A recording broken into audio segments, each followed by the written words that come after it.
Hello everybody, आप सभी का मेरे चैनल इकोनॉमिक्स फॉर यू में पुनः एक बार स्वागत है।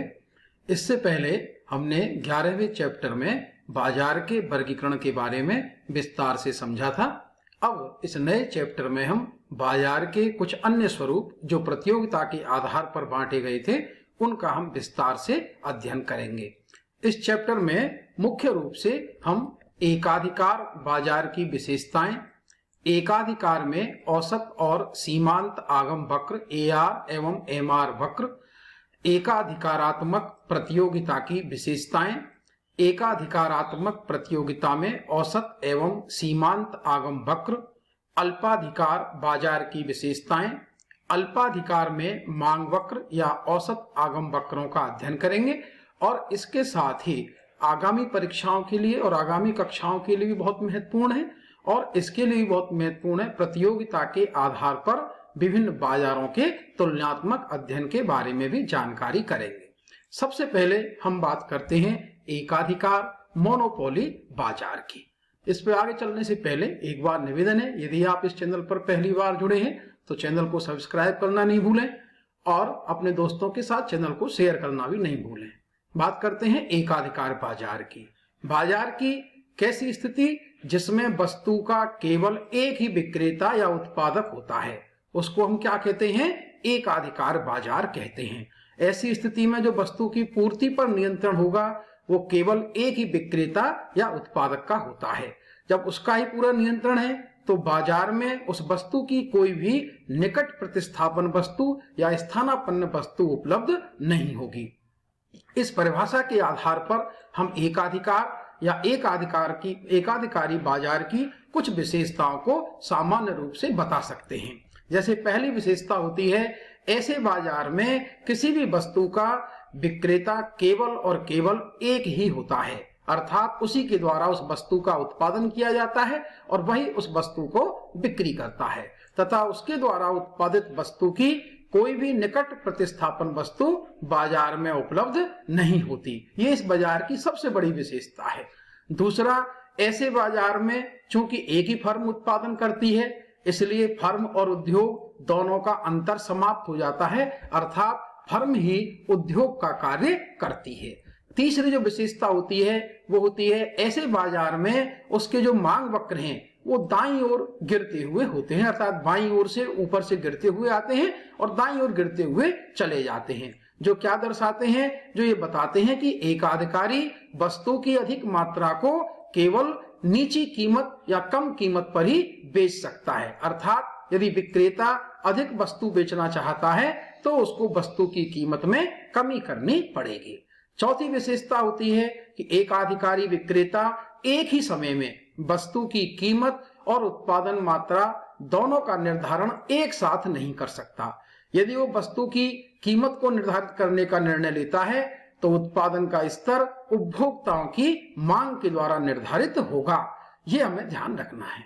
पांचवी जो विशेषता होती है, ऐसे बाजार में फर्मों के प्रवेश और बहिर्गमन पर पूर्णतया रोक होती है। इसका तात्पर्य क्या है कि ऐसे बाजार में कोई भी नई फर्म प्रवेश नहीं कर सकती। क्यों? क्योंकि बाजार की शर्त यही है कि वस्तु का विक्रेता केवल एक ही होना चाहिए। इसी प्रकार से बहिर्गमन पर भी रोक होती है क्योंकि फर्म काम करने वाली एक ही है, यदि वही बाहर हो जाएगी तो बाजार की समाप्ति हो जाएगी। छठी विशेषता होती है, जो एकाधिकारी होता है उसका प्रमुख उद्देश्य अधिकतम लाभ कमाना होता है। और सातवीं जो महत्वपूर्ण विशेषता है इसी बाजार में जो पाई जाती है, ऐसे बाजार में मूल्य विभेद पाया जाता है। मूल्य विभेद से तात्पर्य होता है कि जो विक्रेता है या एकाधिकारी है वो अलग अलग क्रेताओं से या अलग अलग बाजारों में एक समान वस्तु के अलग अलग मूल्य वसूल कर सकता है, अर्थात विभिन्न उपभोक्ताओं से एक ही वस्तु का अलग अलग मूल्य वसूल करना मूल्य विभेद कहलाता है, प्राइस डिस्क्रिमिनेशन की स्थिति कहलाती है। भारत में एकाधिकार के कुछ उदाहरणों को हम कुछ क्षेत्रों में देख सकते हैं, जैसे कि भारतीय रेलवे है, उसका विकल्प कोई नहीं है। दूसरा, राज्य विद्युत निगम अर्थात विभिन्न राज्यों के जो बिजली बोर्ड हैं उनका कोई विकल्प नहीं है। तीसरा, नाभिकीय ऊर्जा उत्पादन जो भारत सरकार के अंतर्गत कार्य करता है, ये लगभग एकाधिकार की स्थिति में काम करते हैं। आइए अब बात करते हैं एकाधिकार बाजार में औसत आगम और सीमांत आगम वक्रों की, AR एवं MR वक्रों की।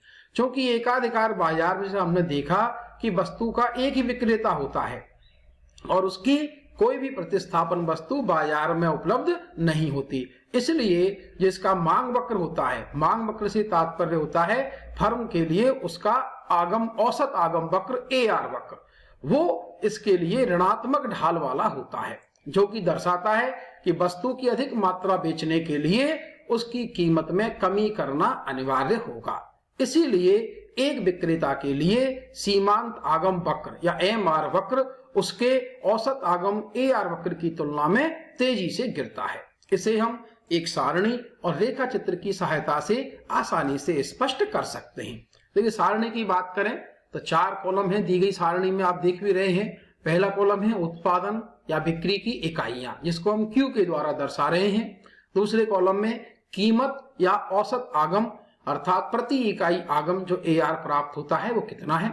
तीसरे कॉलम में कुल आगम अर्थात वस्तु की जो विभिन्न इकाइयां बेची गई हैं उनसे कितनी कुल राशि प्राप्त हो रही है। और चौथे कॉलम में सीमांत आगम MR, सीमांत आगम बताता है कि बिक्री की इकाइयों में एक अतिरिक्त इकाई की वृद्धि करने पर कुल आगम में कितनी वृद्धि हो जाती है, उसी को हम MR के नाम से जानते हैं। जैसे हम देख रहे हैं जब उत्पादन की एक इकाई की बिक्री की जाती है उस समय औसत आगम कितना है, 10 रुपए है, तो कुल आगम भी कितना होगा, 10 गुणा 1 10 रुपए। और यही इस फर्म के लिए सीमांत आगम का भी काम करेगा। अब बात करते हैं कि जब उत्पादन की 2 इकाइयां बिक्री की जाती हैं, और जैसा कि हमने अभी ऊपर देखा, यदि उत्पादक ज्यादा उत्पादन मात्रा बेचना चाहता है तो उसको वस्तु की कीमत में कमी करनी होती है। इसलिए कीमत घटकर के कितनी रह गई, अब 10 से घटकर के कितनी मान ली हमने, 9 रुपए रह जाती है। यही वस्तु की कीमत है और यही फर्म के लिए औसत आगम का भी कार्य करती है। ऐसी स्थिति में कुल आगम कितना होगा, 9 गुणा 2 18 रुपए प्राप्त उसको होगा। सीमांत आगम की बात करें तो कैसे बताया था मैंने कि एक अतिरिक्त इकाई की वृद्धि करने पर कुल आगम में जो वृद्धि हुई, अभी हमने उत्पादन किया, बिक्री की जो इकाइयां थी 1 से बढ़ा करके 2 की, ऐसी स्थिति में जो कुल आगम था उसमें कितना परिवर्तन आया, 10 से बढ़कर के आप देख रहे हैं 18 इकाई हो गया, 18 रुपए हो गया। अर्थात कितनी वृद्धि हुई, 18 माइनस 10 8 रुपए की वृद्धि हुई। ये जो 8 रुपए हैं यही उसके लिए सीमांत आगम MR का कार्य करेगा। उत्पादन की या बिक्री की इकाइयां 3 कर दी जाती हैं, औसत आगम में और कमी आ जाती है या वस्तु की कीमत और कम करनी पड़ती है, मान लिया 8 रुपए रह जाती है, तो आप देख रहे हैं ऐसी स्थिति में सीमांत आगम घट करके कितना रह जाता है, 6 रुपए रह जाता है। इसके बाद बिक्री की इकाइयां और बढ़ाई जाती हैं, आप देख रहे हैं 4 5 6, और यहां पर आप देख रहे हैं कि औसत आगम AR लगातार घटता जा रहा है, उसी हिसाब से सीमांत आगम MR भी घट रहा है। लेकिन सारणी में एक विशेष बात आप देख रहे हैं कि जितनी कमी औसत आगम या AR में आ रही है उससे ज्यादा कमी किस में आ रही है, सीमांत आगम MR में आ रही है। 10 से घट करके हम 0 पर पहुंच रहे हैं MR में, आप देख रहे हैं, और इन्हीं मानों के लिए AR के उसमें देख रहे हैं 10 से घटे कितने पर पहुंचे हम, 5 पर पहुंचे हैं। इसीलिए हमने अभी ऊपर देखा था कि जो MR वक्र होता है वो AR की तुलना में तेजी से नीचे गिरता है। इसको अब हम रेखा चित्र की सहायता से समझने का प्रयास करेंगे। जो मान आपके पास थे उन्हीं के आधार पर 2 अक्ष हमारे पास OX और OY। OX अक्ष पर आप देख रहे हैं उत्पादन मात्रा Q ली गई है और OY अक्ष पर औसत आगम AR और सीमांत आगम MR को दर्शाया गया है। क्योंकि OY अक्ष को नीचे बढ़ाया गया है तो OY अक्ष नीचे बढ़ाने का मतलब होता है यदि हमारे पास AR और MR के यदि कोई मान ऋणात्मक प्राप्त होते हैं तो ये हमारे पास इसको दर्शाता है। आप देख रहे हैं इसमें रेखा चित्र के अनुसार जो लाल स्याही से जो वक्र बना हुआ है, जो AR वक्र है, उस पर विभिन्न वो अपने मांग की जो लोच थी वहां दर्शाई गई है। बीच में जो बिंदु है E बराबर 1 इकाई के बराबर लोचदार। इससे नीचे की स्थिति में जैसे जैसे हम जाएंगे, जैसा कि हमने कौन से चैप्टर में पढ़ा था, मांग की लोच के चैप्टर में, तो हमारी जो मांग की लोच है इस वक्र पर इकाई से कम हो जाएगी, जिसको हम E > 1 के द्वारा दर्शा रहे हैं। यदि हम E बराबर 1 से ऊपर की स्थिति में बात करें तो जैसे जैसे हम ऊपर की ओर जाएंगे वैसे वैसे मांग की लोच का मान 1 से ज्यादा होता चला जाएगा, जो कि अधिक लोचदार की स्थिति को दर्शाता है। ठीक इसके नीचे नीली स्याही से जो हमें वक्र प्राप्त हो रहा है वो है एमआर वक्र, और आप देख रहे हैं कि एआर वक्र की तुलना में एमआर वक्र तेजी से नीचे गिर रहा है। अब इन दोनों के संबंध की यदि हम बात करें तो इन संबंधों को हम निम्न बता सकते हैं। पहला, जब ए आर वक्र या औसत आगम वक्र हमारा लोचदार है, लोचदार का मतलब है E इज ग्रेटर देन 1, तब तक तो जो हमारा एम आर वक्र है वो कैसा रहता है, धनात्मक रहता है। ऊपर से नीचे तो गिर रहा है, कम हो रहा है, लेकिन मान कैसे रहते हैं, सारे धनात्मक रहते हैं। और जब ए आर वक्र इकाई के बराबर लोचदार E इज इक्वल टू 1 हो जाता है तो सीमांत आगम वक्र या एम आर कितना हो जाता है, 0 हो जाता है, जिसको रेखा चित्र में भी दर्शाया गया है। तीसरी स्थिति आती है जब हमारा औसत आगम या ए आर वक्र बेलोचदार E इज लेस देन 1 हो जाता है तो एम आर वक्र हमारा ऋणात्मक हो जाता है। जैसा कि आप चित्र में देख रहे हैं, नीचे हमारा जो एम आर वक्र है वो ओ एक्स अक्ष से नीचे की ओर चला जाता है, जो इसके ऋणात्मक मानों को दर्शाता है। इस प्रकार आप ये देख रहे हैं कि जब अल्पकाल होता है तो उस समय एकाधिकारी सामान्य लाभ की स्थिति में हो सकता है, अतिरिक्त लाभ की स्थिति में होता है और हानि की स्थिति में भी हो सकता है। यहां मतलब है कि दीर्घ काल में तो स्थिति अलग होगी उसकी, लेकिन अल्पकाल में उसके सामने 3 स्थितियां देखी जा सकती हैं। पहली स्थिति होती है अतिरिक्त लाभ की स्थिति। अतिरिक्त लाभ फर्म को कब प्राप्त होगा, जब उसके लिए औसत आगम का मान औसत लागत से ज्यादा होगा, अर्थात ए आर ग्रेटर देन ए सी स्थिति होने पर उसको अतिरिक्त लाभ प्राप्त होगा। दूसरी स्थिति होती है सामान्य लाभ की। सामान्य लाभ की स्थिति तब दिखाई देती है जब ए आर और ए सी दोनों के मान बराबर होते हैं, अर्थात औसत आगम और औसत लागत बराबर है। तीसरी स्थिति हानि की होती है जब औसत आगम का मान औसत लागत से कम होता है। ऐसी स्थिति में फर्म को हानि उठानी पड़ती है, लेकिन ये तीनों स्थितियां केवल उसको अल्पकाल में ही दिखाई देती हैं। दीर्घ काल में कोई भी फर्म ऐसी नहीं होगी जो हानि की स्थिति में उत्पादन करेगी।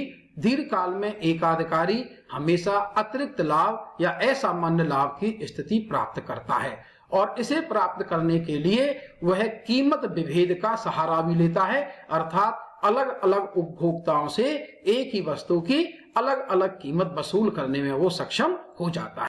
एकाधिकारी बाजार को समझने के बाद अब बात करते हैं हम एकाधिकारात्मक प्रतियोगिता, मोनोपोलिस्टिक कंपटीशन। मोनोपोलिस्टिक कंपटीशन एकाधिकारी प्रतियोगिता, ना तो एकाधिकार की स्थिति ना ही प्रतियोगिता की स्थिति, अर्थात इन दोनों के बीच की स्थिति। ये कह सकते हैं कि शॉर्ट में हम कि बाजार की एक ऐसी स्थिति जिसमें किसी वस्तु के विक्रेताओं की संख्या पूर्ण प्रतियोगिता से कम होती है लेकिन पर्याप्त होती है, जो कि स्वतंत्र रूप से कार्य करते हैं, एकाधिकारात्मक प्रतियोगिता कहलाती है। सामान्य रूप से देखा जाए तो ऐसे बाजार में लगभग विक्रेता 8 या 10 तक हो सकते हैं। अपूर्ण प्रतियोगिता के लिए प्रोफेसर चैम्बरलिन ने इसी शब्द का प्रयोग किया है। ऐसे बाजार की जो विशेषताएं हैं वे निम्न प्रकार से उभर करके आती हैं। पहली विशेषता होती है इसमें कि जो फर्मों की संख्या होती है वो तुलनात्मक रूप से अधिक होती है, लेकिन छोटे आकार वाली फर्में होती हैं वे आपस में स्वतंत्र रूप से कार्य करती हैं और उनकी जो उत्पादन की तकनीकी है वो भी सरल और सुगम होती है। दूसरी जो विशेषता है वो है कि ऐसे बाजार में निकट स्थानापन्न वस्तुओं का उत्पादन किया जाता है, अर्थात जिनका हम एक दूसरे के स्थान पर लगभग प्रयोग कर सकते हैं। लगभग शब्द इसलिए कह रहे हैं क्योंकि ये समरूप तो होती हैं लेकिन पूर्णतः वस्तुएं समान नहीं होती, अर्थात इनमें वस्तु विभेद पाया जाता है। आपने एकाधिकारी में देखा था कीमत विभेद पाया जाता है, जबकि यहाँ क्या होता है, वस्तु विभेद पाया जाता है, अर्थात उनकी वस्तुओं में रंग रूप, आकार, गुणवत्ता, ब्रांड नाम, पैकिंग, इनके आधार पर कोई भी छोटा मोटा अंतर कर दिया जाता है। तीसरी बात, चूंकि ऐसे बाजार में फर्मों की संख्या 8-10 होती है और ज्यादा कोई प्रतिबंध नहीं होते हैं, इसलिए ऐसे बाजार में फर्मों का प्रवेश और बहिर्गमन आसानी से हो सकता है। अगली विशेषता की बात करें तो ऐसे बाजार में जो फर्मों का समूह, जिसको हमने पहले पूर्ण प्रतियोगिता में उद्योग का नाम दिया था, यहाँ उसको उद्योग नहीं कहते बल्कि क्या कहते हैं, फर्मों का समूह ही कहते हैं। क्यों कहते हैं?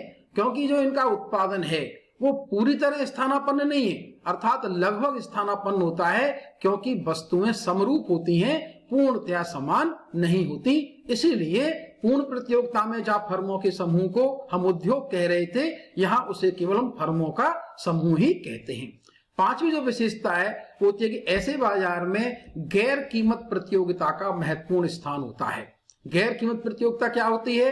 अर्थात कीमतों के ज्यादा कोई लड़ाई झगड़ा आपस में नहीं होता। इन फर्मों में वस्तु की बिक्री बढ़ाने के लिए वो क्या करते हैं, उपहार योजना है, निःशुल्क मरम्मत की सुविधा है, मेंटेनेंस जिसको आप कहते हैं, विज्ञापन है, प्रचार प्रसार है, उस पर अधिक से अधिक ध्यान दिया जाता है।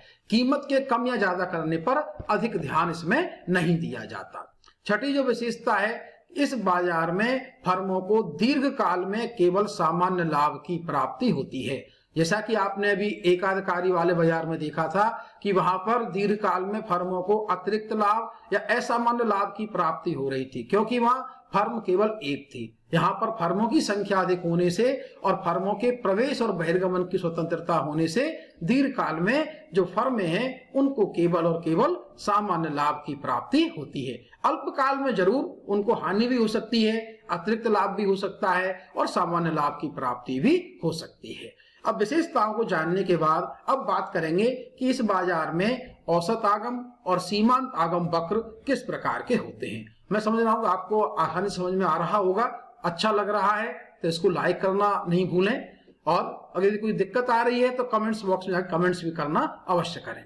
अब बात करते हैं कि ऐसे बाजार में वस्तु की कीमत में कमी या वृद्धि मांग पर बहुत अधिक प्रभाव डालती है। आप देखिए वहां और इसमें अंतर आ गया। यहाँ पर कीमत में जरा सी भी कमी होगी या जरा सी वृद्धि होगी तो उस फर्म के द्वारा जो वस्तु की बिक्री की जा रही है उस पर बहुत अधिक प्रभाव पड़ जाएगा। इसीलिए हम कहते हैं कि ऐसे बाजार में जो मांग होती है वो बहुत अधिक लोचदार होती है, और लोचदार होने के कारण इस पर स्थानापन्न वस्तुओं की कीमत, विज्ञापन, रुचि, फैशन, उपभोक्ता की आय, इनका भी बहुत अधिक प्रभाव पड़ता है। इन सभी चीजों को ध्यान में रखते हुए अब बात करते हैं इनके लिए कुल आगम, सीमांत आगम और औसत आगम वक्रों की। सारणी में आप देख रहे हैं उत्पादन की बिक्री मात्रा, वही अपन देख रहे हैं 1 से लेकर 6 तक हमने लिए हैं। कीमत या औसत आगम जो AR के द्वारा दर्शाते हैं, कुल आगम हमारा TR के द्वारा दर्शाया जाता है, और सीमांत आगम MR के द्वारा। यहाँ देखिए आप कि प्रारंभ में जब वस्तु की 1 इकाई बेची जा रही है, फर्म ने कीमत 10 रुपए निर्धारित की है, तो उसका कुल आगम भी कितना होगा, 10 होगा। जैसे आप जानते हैं 10 गुणा 1 10। और सीमांत आगम जो कुल आगम का मान है प्रारंभ में, वही मान सीमांत आगम के लिए रहता है। ये आपको मैंने पहले भी कई बार बता चुका हूं। जब उत्पादन की मात्रा 2 इकाई कर दी जा रही है, बिक्री की मात्रा 2 इकाई की जा रही है, तो जैसा कि हमने अभी कहा था कि इसमें कीमत का प्रभाव बहुत पड़ता है, तो यहाँ पर हमने कीमत में केवल 50 पैसे की कमी की है, अर्थात 9 रुपए 50 पैसे कीमत की है। लेकिन फर्म के द्वारा जो बिक्री की मात्रा है वो कितनी हो जाती है, 2 इकाई हो जाती है, जिससे कुल आगम TR 19 रुपए प्राप्त होता है। 19 कहां से आया, 9.5 गुणा 2। और सीमांत आगम कितना आएगा, 19 में से 10 रुपए घटा दिए जाएंगे और वो कितना आ गया हमारे पास, 9 रुपए प्राप्त हो गए। तीसरी इकाई पर जाते हैं हम। अब हम बिक्री की मात्रा और बढ़ा रहे हैं, कीमत में और कमी कर रहे हैं, 9 रुपए कीमत कर दी जाती है, तो आप देख रहे हैं कुल आगम हमारे पास 27 इकाई प्राप्त होता है, जिससे हमारे पास सीमांत आगम 7 इकाई प्राप्त हो रहा है। इसी प्रकार से आप आगे की इकाई को देख रहे हैं। 5 पर कीमत हमारी 8 रुपए रह जाती है, 6 इकाई पर 7.5 रुपए रह जाती है। इस प्रकार से जैसे जैसे कीमत में परिवर्तन होता है वैसे वैसे बिक्री की मात्रा भी बढ़ती जा रही है। यहाँ आप एक विशेष बात देख रहे हैं कि AR में जो चेंज हुआ है और MR में चेंज हुआ है, यदि तुलना करें आप किससे, एकाधिकार बाजार से, तो वहां आपने देखा था कि AR की तुलना में MR में गिरावट बहुत ज्यादा आ गई थी, इसलिए वो वक्र बिल्कुल बहुत नीचे चला गया था। यहाँ चेंज तो हुआ है लेकिन उतना ज्यादा चेंज नहीं है। इसीलिए जब हम AR और MR वक्र अब रचना करेंगे तो उसमें देखेंगे कि ये दोनों वक्र अधिक लोचदार हमें प्राप्त होते हैं, जैसा कि नीचे हम रेखा चित्र में देख सकते हैं। रेखा चित्र ठीक उसी प्रकार के बनाने हैं, हमें OX और OY अक्ष लेने हैं। OX अक्ष पर आपको वही उत्पादन की और बिक्री की मात्रा लेनी है और OY अक्ष पर क्या लेना है, औसत आगम और सीमांत आगम लेने हैं। यहां आप देख रहे हैं जो AR वक्र प्राप्त हुआ है कैसा है वो, देखिए वक्र तो ऊपर से नीचे गिरता हुआ है, आप देख भी रहे। थोड़ा सा आप यहाँ ध्यान रखेंगे कि एकाधिकार बाजार वाले जो AR और MR वक्र थे वो ऊपर से नीचे तेजी से गिर रहे थे, जबकि यहाँ पर इनके गिरने की दर कम है। इसीलिए यहाँ पर जो हमारा औसत आगम वक्र है वो अधिक लोचदार प्राप्त होता है और सीमांत आगम वक्र भी लोचदार प्राप्त होता है, जो ये दर्शाते हैं कि कीमत में थोड़ा सा भी परिवर्तन फर्म की बिक्री मात्रा पर बहुत अधिक प्रभाव करने में सक्षम होते हैं। ये आपको विशेष ध्यान रखना है। इन दोनों वक्रों का अंतर आप समझ लें खूब स्पष्ट रूप से कि एकाधिकारी बाजार के मांग वक्र और एकाधिकारी प्रतियोगिता के मांग वक्रों में केवल लोच का ही अंतर होता है। आकृति दोनों की लगभग एक जैसी आप देख रहे हैं, ऊपर से नीचे गिर रहे हैं, लेकिन दोनों की लोच में अंतर है। वहां वो बेलोचदार थे और यहाँ पर कैसे हैं, ये लोचदार वक्र प्राप्त होते हैं। इस प्रकार से आपने एकाधिकारी बाजार और एकाधिकारी प्रतियोगिता बाजार की सारी विशेषताएं, उनके आगम वक्रों को समझा। यदि कहीं कोई दिक्कत आती है तो आप कमेंट्स बॉक्स में जाकर के पूछ सकते हैं, जिससे मैं आपकी शंकाओं का समाधान कर सकूं। और यदि आपने अभी तक इसको लाइक नहीं किया है, लाइक अवश्य करें और चैनल को सब्सक्राइब करना नहीं भूलें और दोस्तों के साथ भी इसको ज्यादा से ज्यादा शेयर करें। धन्यवाद।